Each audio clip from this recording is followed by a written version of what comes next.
인문학에서는 우리 인간들에게 중대한 세 가지 질문을 던지고 있습니다. 나는 누군가? Who am I? 어떻게 살 것인가? How to live? 어떻게 죽을 것인가? 이 세 가지 명제 앞에 인류 역사에서 명쾌하게 대답한 사람은 아무도 없습니다. 철학자도 교육학자도 상담학자도 사회학자도 영웅호걸도 없습니다. 그러나 오늘 본문에 보면 이 세 가지 질문 앞에 총체적으로 완벽한 해답을 우리에게 제시하고 있습니다. 그 해답을 찾기 전에 저와 함께 타임머신을 타고 2000년 전 시간 여행을 한번 떠나보시겠는데, 타임머신은 초고속 비행이므로 전부 안전벨트를 다 매주시죠. 안전벨트 다 매시고, 그 다음에 천국보험을 일단 들으셔야 돼요. 천국보험 들었나 한번 확인하시고, 자, 이륙합니다. 팔레스타인 상공에 떠 있습니다. 여러분, 무엇이 보입니까? 예루살렘이 보입니다. 그렇죠? 베들레헴이 보입니다. 갈릴리 호수가 보입니다. 어부들이 보입니다. 양치는 목동들이 보입니다. 예수님이 보입니다. 예수님 지금 뭘 하고 계시는가요? 예수님 지금 어디 계신가요? 예수님은 해골의 언덕 갈보리 산정에 계십니다. 로마 병정들의 채찍을 맞고 계십니다. 그리고 십자가를 지시고 몸을 꿰뜨려 피를 흘리고 계십니다. 여러분께 제가 묻습니다. 예수님이 누굽니까? 왜 오셨습니까? 어떻게 사셨습니까? 어떻게 죽으셨습니까? 이 모범 답안을 우리가 확인하기 전에 우리 본문 1절 말씀 함께 읽겠습니다. 1절 말씀. 그때에 예수께서 성령에게 이끌리어 마귀에게 시험을 받으러 광야로 가사. 저는 이 본문 성령에게 이끌리어 마귀에게 시험을 받으러 광야로 가사는 이 말씀이 제 마음에 불편했어요. 그리고 의문이 생겼고 질문도 있지만은 화가 났어요. 이해가 안 됐어요. 아니, 우리 주님은 조물주신데, 말씀 한마디로 무에서 유를 창조하고 죽은 자를 살려내고 풍랑이는 바다도 잠잠케 하셨던 절대자, 아주 창조자 전능하신 하나님이신데 어떻게 마귀, 더러운 영, 타락한 천사인 마귀에게 시험을 받으러 광야로 가셨을까? 이거는 신성모독이다. 이건 어느 도단이다. 이거는 주객이 전도된 말씀이다 생각했습니다. 그래서 제가 이 본문을 펴놓고 몇 차례 읽으면서 하나님 앞에 도움을 요청했어요. 하나님, 나를 설득시켜 보세요. 어떻게 이런 말씀이, 이런 기사가 성경에 기록될 수 있습니까? 하나님, 저를 좀 이해시켜 주세요. 그렇게 기도하면서 예수가 누구인가 질문을 던졌습니다. 왜 예수가 마귀에게 시험을 받으셨는가? 성경은 왜 이 시험받은 기사를 기록하고 있는가? 그런데 결론은 명료했습니다. 감동이고 감화였고 제 눈에 눈물이 흘렀습니다. 시험 받으신 예수님은 도성인신하신 참 신이자 참 인간이셨습니다. 신인 양성을 가지신 분입니다. 우리들을 죄와 사망에서 건져내기 위하여 인간의 몸을 입고 이 땅에 오셔서 역경의 세월을 살아주셨습니다. 헤롯 왕을 피하여 애굽으로 피난도 가셨습니다. 아버지를 일찍 잃고 소년 가장도 되셨습니다. 12 제자에게 배신도 당했습니다. 광야에서 마귀에게 시험도 받으셨습니다. 결국에는 나와 여러분 온 인류의 죄를 한 몸에 끌어매시고 갈보리 해골의 산정에서 십자가 위에 몸을 꿰뜨려 물과 피를 다 쏟고 죽으셨습니다. 얼마나 감동입니까? 조물주로서 타락한 천사, 여러분, 그 마귀에게 시험을 받으러 광야로 나가시는 겸손하고 온유한 예수님의 모습, 얼마나 여러분 은혜가 됩니까? 예수님을 공격한 마귀라는 그 존재의 정체는 무엇입니까? 우리가 마귀를 헬라어로 디아블로스라고 하는 말로 쓰는데, 디아블로스란 말은 대적하는 자, 그런 뜻입니다. 또는 분리하는 자. 하나님의 영은 하나 되게 하시잖아요. 마귀는 분리하게 하는 거예요. 그 다음에 참소하는 자, 그런 뜻이요. 마귀는 대적하는 영입니다. 하나님을 대적하고 교회 공동체를 공격하고 깨뜨리고 주의 종을 공격합니다. 그리고는 이간질하여 분리시키는 것이죠. 관계를 깨뜨리는, 하나님과 성도 관계를 깨뜨리는 것, 마귀 역사예요. 주의 종과 성도의 관계를 깨뜨립니다. 성도와 성도 하나 되게 하는 것, 이게 하나님의 뜻인데 그 관계를 깨뜨리는 것이죠. 그리고 참소합니다. 정죄. 너 집사지 그렇다. 너 집사가 그 도둑질하면 되냐? 집사가 거짓말, 집사가 네가 그렇게 사기치면 되냐? 사람을 정죄하고 주눅들게 하고 낙심하게 하고 좌절하게 하고, 야 그러려면 너 죽어라, 자살하게 하고. 마귀는 전쟁을 일으키는 것이죠. 여러분, 마귀의 영향력이라고 하는 것, 마귀의 파워라고 하는 것은 상상을 초월합니다. 그래서 신약 성경에 보면 마귀의 존재를 에베소 2장 2절에 보면 공중권세 잡은 자라고 이렇게 묘사하고 있어요. 여러분, 공중권세 잡은 자라는 말이 어마어마한 뜻을 함포하고 있어요. 공중이란 말은 헬라어로 아이라우스라는 남성 명사인데요. 이 남성 명사, 그렇게 공중이란 말이 문자적으로는 지구를 둘러싸고 있는 대기권, 이 솔라시스템, 이 태양계, 이 대기권 정도로 이해하면 될 거예요. 그러나 이거를 상징적으로, 신학적으로, 영적으로 해석하면 타락한 환경, 지약으로 꽉 찬 상태를 말하는 거죠.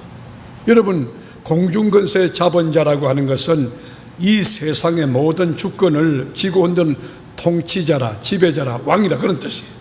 그래서 고린도서 4장 4절에 보면 마귀를 가리켜 이 세상의 신이라 그렇게 표현했고, 요한복음 12장 31절에는 이 세상의 임금이라고 마귀를 설명해 주고 있습니다. 이 어둠의 세상 주관자, 여러분, 마귀가 정치를 잡고 있습니다. 예를 들어서 동성애 이 소수성 이 사람들을 위한 무슨 인권을 생각한다 해가지고 이 법을 제정한다. 여러분, 이거는 안 되는 일이죠. 여러분 가정에 아이가 남자인데 며느리가 남자가 들어온다. 상상이 됩니까? 정치하는 분들 정신 차려야 된단 말이죠. 그러나 공중권세 잡은 마귀가 이것을 여러분 다 휘어잡고 한다고 하면 정치계도 이미 마귀의 손에 넘어가는 거예요. 여러분, 세상에 나가보세요. 사기치고 거짓말하는 사람들이 더 출세하고 돈 많이 가지고 좋은 차 타고 다니고, 정치, 경제, 사회, 교육, 문화, 예체능, 법조계, 여러분 공중권세 잡은 여러분 주도권을 누가 잡고 있느냐? 사단이 잡고 있다고 하는 거예요. 이 세상에 임금들이 주권을 쥐고 있다고 하는 것이에요. 이 사단의 세력이 얼마나 대단한지 불신 영혼은 밥이에요.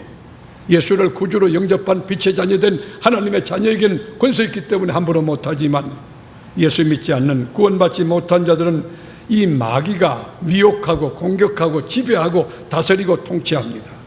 사울왕 왜 다윗을 죽이려 했던가요? 마귀가 그 마음속에 시기의 영을, 질투의 영을 부어넣어서 4번이나 다윗을 죽이려 했던 것이죠. 가룟 유다 어떻게 서성 예수를 팔 수 있을까요? 마귀가 그 마음속에 예수 팔 생각을 집어넣었기 때문에 그런 거예요. 나라 간의 전쟁, 민족이 민족을 치고 나라가 나라를 치는 전쟁이 왜 일어납니까? 사단이 뒤에서 리모컨 컨트롤을 하고 있어요. 공중권세 잡은 사단이 하는 거예요. 그래서 베드로 사도는 건신하라 깨어라. 악한 마귀가 우는 사자처럼 삼킬 자를 두루 찾는다 그랬어요. 사랑하는 교회 여러분, 영적으로 깨어서 건신하고 분별력을 가지고 영적 통찰력을 가지고 악한 마귀 괴계를 꿰뚫어 보면서 하나님의 전신갑주로 무장하여 하나님의 말씀과 성령으로 단 일격에 물리칠 만한 권세가 산부예배 나온 여러분에게 있기를 주님의 이름으로 축원합니다. 우리가 한 가지 기억할 학고부동한 진리가 있습니다. 그건 뭐냐? 공중권세 잡은 세상의 임금이요 신인 마귀가 굉장한 파워, 영향력이 있지만 제 아무리 교활하고 영향력 있고 능력 있어도 하나님의 주권하에 있다는 거 기억해야 돼요. 욥기서 1장에도 보면 여러분 사단이 하나님 앞에 오잖아요. 여러분 하나님 나라, 여러분 이 어전의 일을 할 때에 천사가 여러분 오잖아요. 마귀가 와서 이것저것 다니다 와서 보고하잖아요. 욥을 어떻게 공격합니까? 하나님이 허락할 때 공격하는 거예요. 참새 한 마리도 하나님의 허락 없이 떨어지지 않는 것이죠. 그러므로 여러분, 이 마귀가 교활하게 자기가 이 하늘과 땅의 모든 것을 쥐고 있는 것인 양 여러분 착각하고 그리고 사람들을 속이는 것이죠. 오늘 본문에도 보면 이 영광을 내가 네게 다 주리라. 여러분 누구 건데? 하나님 건데 마귀쥐가 우리에게 주는 것처럼 하는 거예요. 어떻든 우리 주님이 마귀에게 이끌려 광야에서 시험을 받으셨습니다. 40일 동안 금식하신 우리 주님 몹시 줄이셨기 때문에 얼마나 배가 고픈지, 얼마나 목이 마른지, 얼마나 피곤하고 힘든지, 눈을 감아도 아마도 밥상이 보이고 눈을 떠도 아마 밥이 그리웠을 것입니다. 마귀는 그 찬스를 놓치지 않았어요. 마귀는 그 연약한 부분을 공격하는 것입니다. 예수님에게 가장 취약했던 부분이 뭐냐? 먹는 문제. 줄이신 예수님에게. 그래서 주님에게 다가와서 네가 만일 하나님의 아들이거든 이 돌덩이를 떡덩이 되게 하라. 그러지 않아도 돌덩이가 지금 떡으로 빵으로 보이는 예수님에게 이 돌덩이 떡덩이 되게 하라. 이 말이 뭘까요? 너 어렵게 십자가 지지 말고 빵 메시아, 경제 메시아 되면 네가 이 땅의 왕이 될 수 있어. 여러분, 빵 메시아, 경제로 유혹하는 것입니다. 주님 단호하게 물리칩니다. 사람이 떡으로만 살 것이 아니요 하나님의 입으로 나오는 모든 말씀으로 살 것이니라. 여러분께 제가 도전하고 묻습니다. 왜? 우리 주님은 수많은 답변 내용들이 있는데 사람이 떡으로 살 것이 아니요 하나님의 입으로 나오는 모든 말씀으로 살 것이니라. 이렇게 말씀으로 강조하고 말씀으로 물리쳤을까? 그 이유는 분명합니다. 이스라엘 민족 공동체에서 주는 역사적인 교훈과 인간의 한계를 인정하신 약함을 아시는 우리 주님께서 사람이 떡으로 살 것이 아니요 하나님의 입으로 나오는 모든 말씀으로 살 것이니라 이렇게 답변하신 것입니다. 이스라엘 민족들이 출애굽해서 광야 생활 몇 년 했습니까? 40년 동안 했습니다. 여러분, 사막 한복판 팔레스타인 전역에서 광야에서 풀 한 폭이 없는 광야에서 가장 고민되는 주제가 무엇일까요? 먹는 문제 아니겠습니까? 여러분, 뭘 먹을까? 뭘 마실까? 의식주 문제 아니겠습니까? 이 빵 문제만 해결되면 행복할 것이라고 그들은 생각했어요. 경제 문제만 해결되면 그들은 자존감이 높고 중요감 있고 아주 해피할 것이라고 그들은 생각했어요. 하나님께서 그들의 기대를 버리지 아니하시고 아침 저녁으로 만나 꿀 섞인 과자를 주시는 거예요. 저녁에 메추라기를 던져주시는 거예요. 아침 저녁으로 여러분 만나와 메추라기를 넘겨주시는데 그게 1년도 아니고 10년도 아니고 40년 동안 공급했어요. 그러면 이스라엘 민족들이 늘 감사했나요? 여러분, 성경을 이렇게 읽어보면 이게 웬일입니까? 매일 만나와 메추라기를 배불리 먹도록 공급하시고 또 공급하시고 그들의 필요를 아시고 채워주신 우리 주님 앞에 불평합니다. 매일매일 불평합니다. 아침 저녁으로 불평합니다. 시도 때도 없이 불평합니다. 40년 동안 불평한 것이에요. 그러니까 우리 주님이 사람이 떡으로만 살 것이 아니요 하나님의 입으로 나오는 모든 말씀으로 살 것이니라 말씀하셨습니다. 그렇습니다. 사랑하는 교우 여러분, 여러분의 인생살이에서 또 가정이나 직장 일터에서 빵 문제만 해결되면 행복할 것이라고 생각하고 계십니까? 물론 동의합니다. 그러나 그건 본질적으로 잘못된 결론입니다. 우리는 영적인 존재이기 때문에 하나님이 없이는, 성령 하나님이 없이는, 예수 그리스도가 없이는, 하나님의 말씀이 없이는 절대로 행복할 수가 없습니다. 그래서 우리 주님이 사람이 떡으로만 살 것이 아니요 하나님의 입으로 나오는 모든 말씀으로 살 것이니라 하신 것입니다. 우리 요한복음 6장 48절 같이 읽겠습니다. 내가 곧 생명의 떡이니라. 너희 조상들은 광야에서 만나를 먹었어도 죽었거니와 이는 하늘에서 내려오는 떡이니 사람으로 하여금 먹고 죽지 않은 것이니라. 나는 하늘에서 내려온 살아있는 떡이니 사람이 이 떡을 먹으면 영생하리라. 내가 줄 떡은 곧 세상의 생명을 위한 내 살이니라 하시니라. 아멘. 여러분, 광야에서 먹었던 세상에 만나는 먹어도 배고프고 먹어도 병들고 먹어도 죽었지만 우리 주님이 주시는 영생의 말씀은 영원히 배고프지 않고 영원히 목마르지 않은 생수가 된다는 것입니다. 사랑하는 교우 여러분, 영의 양식 하나님 말씀 신구약 66권 예수 그리스도 그분으로 배부르고 그분으로 눈뜨고 그분으로 능력 얻고 그분으로 행복하고 그분으로 승리하는 복된 역사 있기를 주의 이름으로 축원합니다. 자, 첫 번째, 빵으로 공격했던 마귀 실패했습니다. 물러갔을까요? 그렇지 않아요. 집요합니다. 두 번째, 예수님께 다가오는데 예수님을 데리고 어디로 가느냐?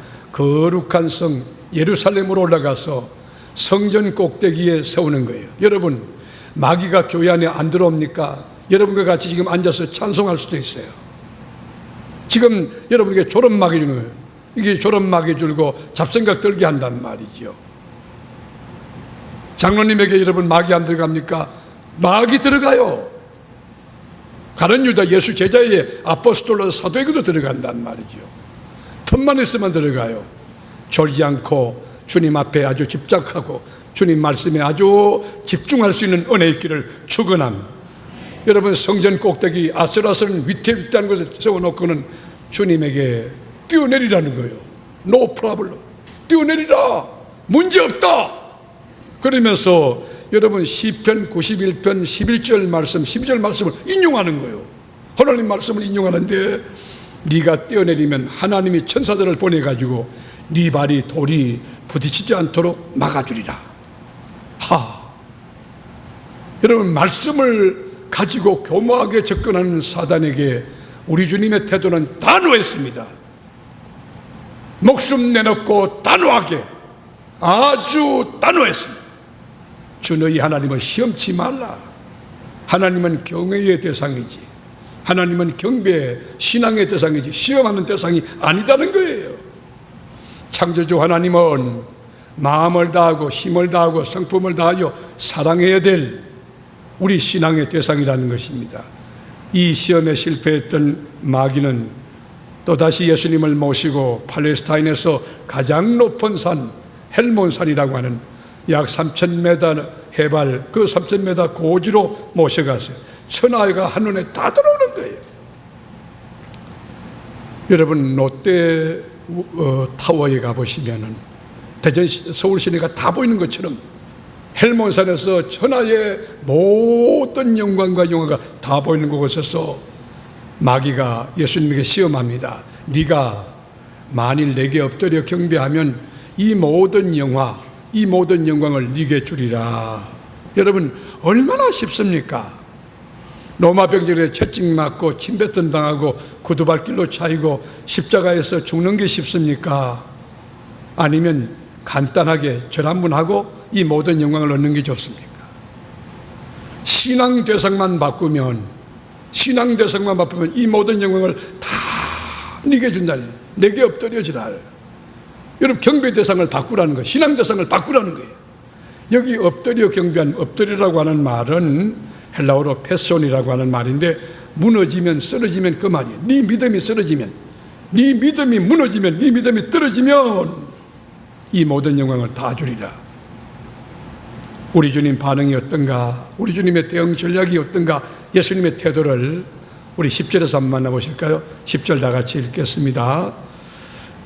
사단아 물러가라. 기록되었으되 주 너의 하나님께 경배하고 다만 그를 섬기라 하였느니라. 여러분요, 사단아 물러가라. 이 말씀은 신명기 6장 13절 말씀을 인용하신 것이. 우리 주님은 마귀가 시험할 때, 마귀가 말씀으로 올 때 말씀으로 대응하시는 말씀.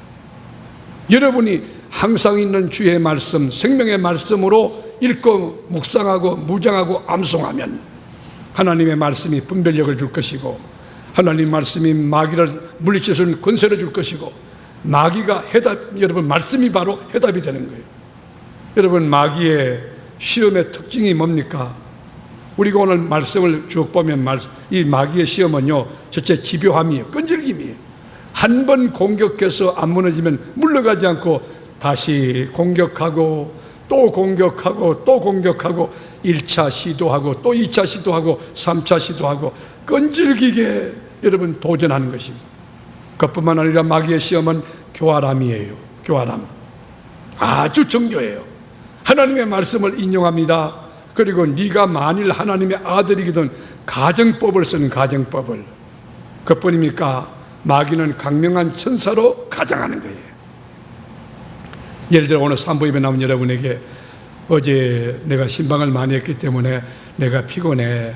마귀가 합리적인 그 졸음을 주는 거예요. 그래서 앉아서 존다. 오늘 전부 다 깨어나기를 축복합니다. 마귀는요 간교합니다. 교활합니다. 그러다가 마귀의 시험은요 다양한 거예요. 물질로 시험했다 안 되면, 명예로 시험했다 안 되면 권력으로, 또 이성으로, 그리고는 신앙으로 이 공격하는 거예요. 마귀의 전략이 수천 수만 가지가 되기 때문에 끝이 없어요. 공중에서 공격합니다. 지상에서, 가정에서, 관계에서 깨뜨리고 공격합니다. 혼합 전략을 씁니다. 탐욕 전략을 씁니다. 시기 질투의 전략을 씁니다. 분노의 전략을 씁니다. 나쁜 생각을 갖게 합니다. 그러나 우리 주님은 다 말씀으로 물리쳤어요. 돌덩이가 떡덩이 되게 하라. 신명기 8장 3절 말씀, 사람이 떡으로만 살 것이 아니요 하나님의 입으로 나오는 모든 말씀으로 살 것이라. 성전에서 뛰어내리라. 신명기 6장 16절, 주 너희 하나님을 시험치 말라. 그리고 내게 엎드려 경배하라. 신명기 6장 13절, 주 너희 하나님께 경배하고 다만 그를 섬기라. 주님은 말씀으로 물리쳤어요. 결론이 뭘까요? 자, 결론의 현장 11절 가보시겠습니다. 이에 마귀는 예수를 떠나고 천사들이 나와서 수종더니라. 여러분, 여기 얼마나 신나는 영광스러운 감격의 현장이 있습니까? 예수님이 참 메시아 되심이 입증되는 그 현장이에요. 하나님 아들 되시는 그 정령이 나타나고요, 마귀가 완벽하게 패배한 현장 우리가 확인할 수 있는 거예요. 이 위대한 승리가 산부예배 나온 사랑하는 교우 여러분의 삶에서 늘 경험될 수 있기를 축복합니다. 여하튼 우리 예수님이 마귀에게 이끌려 시험을 받으시는데, 시험 받은 장소가 어디죠? 광야입니다. 광야. 여러분, 광야가 어디입니까? 광야를 헬라어로는 에레모스라고 하는 말로 쓰는데요, 이 형용사예요. 형용사. 이 광야가 무슨 뜻이냐면 고독하다, 황량하다, 외롭다 하는 뜻이에요. 여러분, 팔레스타인 광야는 거친 들이에요. 거친 들. 목마른 곳입니다. 길이 없습니다. 물이 없습니다. 방향이 없습니다. 들짐승이 우글거리는 곳입니다. 뱀과 전갈이 있는 곳이 광야인 것입니다. 모든 것이 부족한 결핍의 공간, 결핍의 장소, 결핍의 시간, 그것이 광야라고요. 예측이 불허한 것이죠. 그런데 왜 예수님이 광야에서 시험을 받으실까요? 그 이유는요, 훈련의 목적이 있습니다. 훈련에. 이스라엘의 지도자 모세도 광야에서 40년 동안 여러분 연단받고, 이스라엘 민족 때도 광야에서 40년 동안 훈련받고 위를 바라보는 훈련 하나, 그게 40년 걸렸어요. 여러분, 사도 바울도 다메섹에서 예수님 만난 다음에 아라비아 광야에 가서 3년 동안 말씀 훈련받고 기도 훈련받고 신학을 정립하죠. 우리 주님도 어린 시절에 애국 광야로 여러분 피신 가셨습니다. 그리고 오늘 본문에 보면 광야에서 시험을 받았습니다. 21세기 지식정보화 사회에 오늘날의 광야는 어디를 상징하는 것입니까? 바로 우리의 삶의 자리입니다. 여러분의 가정이 광야일 수 있습니다. 인간관계 광야일 수 있습니다. 여러분의 일터가 광야일 수 있습니다. 여러분, 광야는 피곤하고 힘들고 목마르고 지치고 예측이 불허한 고달픈 곳이 광야입니다. 이 광야는 뭐냐? 하나님의 훈련학교예요. 여러분 인간관계, 여러분 가정에서, 또 직장에서, 대인관계에서 하나님이 훈련하시는 그 과목을 제대로 잘 여러분 훈련받고 여러분이 잘 다져지고 세워지면 하나님이 크게 쓸 줄로 믿어요. 예수님 당시에 경건했던 유대인들은 예루살렘의 기득권층 대제사장이나 장로들, 또 사두개인 바리새인들이 무섭기도 하고 그들이 싫어서 여러분 예루살렘을 떠나서 광야로 도망칩니다. 왜요? 말씀을 지키려고, 신앙을 지키려고. 강야에서 굴을 파는 거예요. 그 굴을 파놓고 거기서 성서 학습합니다. 거기서 성만찬합니다. 거기서 기도해야 합니다. 거기서 하나님 앞에 영적 훈련을 받는 거예요. 그게 쿰난 공동체예요. SNF란 말이죠. 광야를 경건한 곳으로 만드는 거예요. 우리 삶의 현장이 광야라고 말씀을 드렸습니다. 광야에 사단의 공격이 있습니다. 마귀의 시험이 있습니다. 그리고 사회적 구조학이 있습니다. 안과 밖으로 이게 공격해 올지라도 사랑하는 교우 여러분, 넉넉히 이김을 주시는 그리스도를 바라보고 희망의 스위치를 켜고 희망의 상자를 열고 희망의 노래를 부를 수 있는 영적인 믿음의 거목들이 꽉 찬 세계롭게 되기를 축복합니다. 내 인생의 신앙의 봄은 오고 있다. 우리 가정에 믿음의 꽃은 피고 있다. 여러분, 믿음으로 고백하고 믿음으로 선포하는 그곳에 하나님께서 그대로 되게 하실 줄로 믿습니다. 성경이나 또는 실존 역사의 인물 가운데 큰 거목들, 업적을 남긴 아주 화려한 하이 클래스 인생들은 공통 분모가 있어요. 그게 뭐냐면 강야학교, 메마르고 배고프고 그리고 목마르고 고달픈 그 현장에서 내가 독금 시험 환난을 다 겪고 그 장애물을 뛰어넘고 장벽을 뚫은 자들이 역사의 거목으로 선 것입니다. 헬렌 켈러는 말했습니다. 이 세상은 고난으로 가득 차 있다. 그러나 고난을 극복할 능력도 가득 차 있다 그랬어요. 앤 랜더스는 역경 환난, 나는 너보다 강하다. 너는 결코 나를 이길 수 없다 라고 여러분 이야기했어요. 그러니까 성경에 보면 여러분, 우리가 역사에 보면요, 존 번영 같은 사람은 감옥에서 쓴 철로역전, 여러분 얼마나 귀한 책입니까? 감옥에서 썼어요. 세계적인 발명가 에디슨은 청각 장애인이었지만 축원기도 만들었지만 1093개의 발명품을 만들어 특허 등록을 했단 말이죠. 존 밀턴 같은 사람 신라건 복락원 같은 거 쓸 때에 시각장애인이에요. 그 어려움 가운데 낙심하지 않고 그 환난 가운데 시련 가운데 하나님을 바라보고 소망의 씨앗을 뿌리고, 여러분 소망의 그림을 그릴 때 그런 작품이 나오는 거지. 여러분 위인과 소인배의 차이점을 아십니까? 큰 사람 거목하고요, 이 좁쌀 같은 사람하고 차이점을 아십니까? 그건요, 위기가 닥쳐만 위기가, 환난과 어려움이 닥쳐오면 여러분 큰 사람은요 그때 진가를 발휘하고 희망의 날개를 쭉 펴니다. 까짓거 하는 것인데 뭐 기도하면 되지 뭐. 믿음이 큰 거목들은요 어떤 상황 팩터에 어떤 조건과 상황에 여러분 준역들지 않아요. 거기에 포로되지 않아요.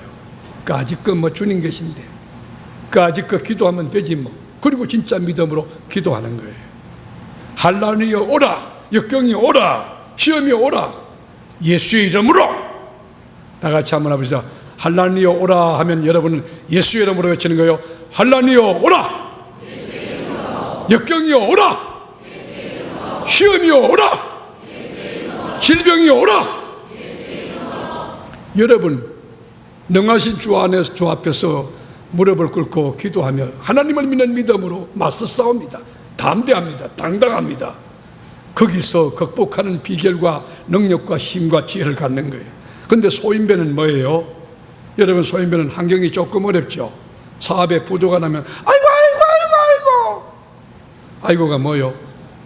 나는 간다는 거 아니에요. 아이고 어디 갈까? 아이고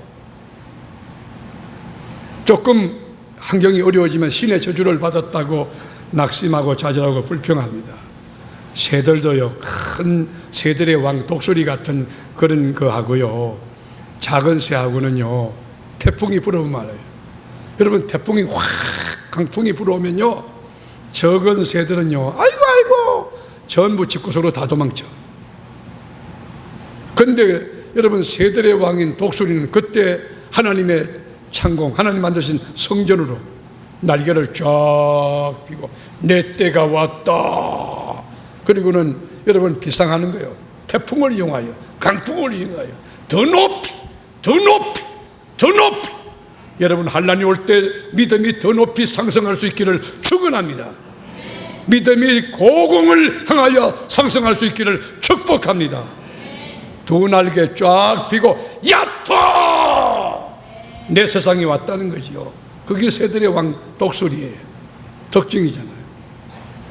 마음껏 천국을 날면서 하나님의 역사를 만끽하는, 밑에 전부 새들은 전부 집구석에 들어앉아가지고 이 날개 가지고 아이고 바람이 쐬는. 오늘 말씀에서 주는 도전이 있습니다.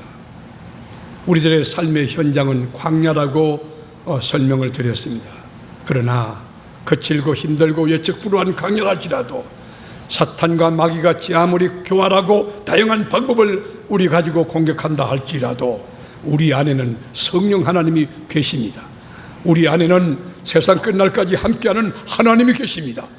우리는 예수 그리스도가 능력과 배경이 되어 우리 안에 계시고 우리 위에 계시고 우리 앞에 계시고 내 옆에 계시고 내 뒤에 계십니다. 너희가 세상에서 환난을 당하나 담대하라. 내가 세상을 이기었노라. 주님이 모델이 되어주셨어요. 승리의 모델, 역할 모델이 되어요. 너희가 쓰고 환난을 당한다. 예수님도 당한다니까요. 장로님도 환난을 당하고 여러분 시험 당하고 당한다니까요. 그러나 담대하라. 내가 세상을 이기었노라. 여러분 주님을 붙드시길 바랍니다. 이 신앙의 고백을 붙드시길 바랍니다. 이 말씀을 붙드시길 바랍니다. 승리는 우리 것이야요. 우리는 보장된 삶을 사는 거예요. 이겨놓고 싸움하는 거예요. 날마다 승리하기를 축복합니다. 날마다 이길 줄 믿는 분들만 양손 들고 할렐루야 외쳐보세요. 날마다 승리하는 역사 있기를 축원합니다. 시편 46편 1절에 보면 하나님은 우리의 피난처시요 힘이시니 환난 중에 만날 큰 도움이시라. 여러분 환난이 올 때에 우리는 믿음의 사람으로서 진가가 발휘, 그때가 내 세상이 역경과 환난과 시험과 어려움과 여러분 이 만신창이 되는 그 바닥을 치는 그런 상황, 이 벼랑 끝에서는 그런 상황들, 그때 우리 세상이에요. 그때 천만불짜리 간정이 막 나타나는 거예요. 지금 우리 교회 안에 여러분 응답이 막 일어나고 우리 교회 좋은 소식들이 막 일어나잖아요. 여러분 극한 상황 가운데 위기를 기로 바꾸는 믿음의 장부, 영적 거목들이 될 수 있기를 주님의 이름으로 축원합니다. 여러분 우리 주님이 어디서 시험을 받으셨죠? 광야에서. 그러면 시험을 마무리는 어디서 하셨나요? 성전에서 마무리하신 거예요. 여기에 깊은 교훈과 메시지, 도전이 있습니다. 우리 삶의 현장이 광야와 같이 드라이하고 거칠고 힘들고 예측불허하고 너무 힘들지라도 또 메가톤급 마귀 사탄의 공격이 많이 온다 할지라도 집요하게 여러분 공격하고 도전한다 할지라도 우리의 몸이 하나님의 성령이 가는 성전만 되면 마귀의 시험을 마침표 찍고 승리할 수 있다는 것입니다. 여러분 가정이 하나님의 성전이 될 수 있다면, 여러분의 직장이 성전이 될 수 있다면 하나님의 진리 말씀으로 승리할 수 있다는 교훈, 이 메시지를 주는 것입니다. 여러분 그러나 우리 예수님 당시도 성전의 모습은 어땠는가요? 내 집은 만민이 기도하는 집이라고 주님이 이 성전을 정의해 놓으십니다. 성전은 만민이 기도하는, 아침에도 점심에도 저녁에도 성전이 와서 기도하는 곳이 되어야 되는데, 그 당시 여러분 성전의 모습은 어땠습니까? 비둘기 파는 거예요. 비둘기 판다. 가난한 사람들 제사 드릴 때 드리는 제물이에요. 매매합니다. 돈 바꿉니다. 냄새 납니다. 짐승 소리, 사람 소리 납니다.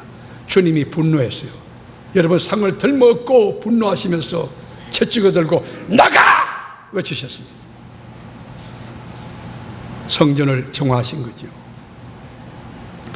여러분 이 말씀을 가지고, 이 말씀의 프리즘을 가지고 우리 한국교회를 본다면, 예수님이 지금 우리 한국교회를 바라보신다면 뭐라고 평가하시겠습니까? 거룩한 곳이라고, 정말 기도하는 교회라고, 말씀에 순종하는 곳이라고 주님이 칭찬하시겠습니까? 아니면 교회가 기업화됐다고, 교회가 너무 물량화되고 너무 교세화, 교권화되고, 그거 교회가 좋다는 교회 기준이 뭐예요? 수십만 평 주차장이 있는 오케스트라입니까? 파이프 오르간이 있습니까? 수십만 명 교인입니까? 그 교인이 진짜 예수를 믿는 사람들입니까? 무리들입니까? 군중입니까? 우리 주님이 여러분 한 분 한 분을 하나님의 성전으로, 하나님의 성령이 가는 성전으로 보신다면 여러분을 주님이 진단하실 때 여러분 주님이 어떻게 평가하시겠습니까? 참 너희 안에 믿음이 있구나. 참 믿음이 있구나. 너희가 기도하는 성령의 사람이구나. 네가 진리 안에 순종하는구나. 너 자신을 부인할 줄 알고 네 몫을 때 십자가 지고 주를 쫓아가는 좁은 길 걷는 십자가의 정신이 있는 참 그리스도인이구나. 그렇게 평가하겠습니까? 여러분, 승리의 비법이 무엇입니까? 오늘 승리의 매뉴얼이 뭐냐 하는 질문입니다. 딱 하나입니다. 본질을 회복하는 것입니다. 하나님이 하나님 되신 곳에 승리가 있습니다. 말씀이 말씀되는 곳에 승리가 있습니다. 교회가 교회되는 곳에 승리가 있습니다. 주의 종이 주의 되는 곳에 승리가 있습니다. 성도가 성도되고 교회가 교회될 때 거기 마귀가 발을 붙이지 못하고 떠나갈 수 있는 것입니다. 우리 본문 11절 말씀 우리 다 같이 한번 읽어보실까요? 11절, 본문 11절 말씀. 이에 마귀는 예수를 떠나고 천사들이 나와서 수종들이라. 다시 한번 시작. 이에 마귀는 예수를 떠나고. 이 놀라운 역사가 오늘도 내일도 여러분 남은 생에 지금부터 천국 가는 그날까지 계속 경험되는 승리의 삶, 승리하는 인생, 승리하는 가정, 승리하는 우리 세계로 교회가 되기를 주님의 이름으로 축원합니다.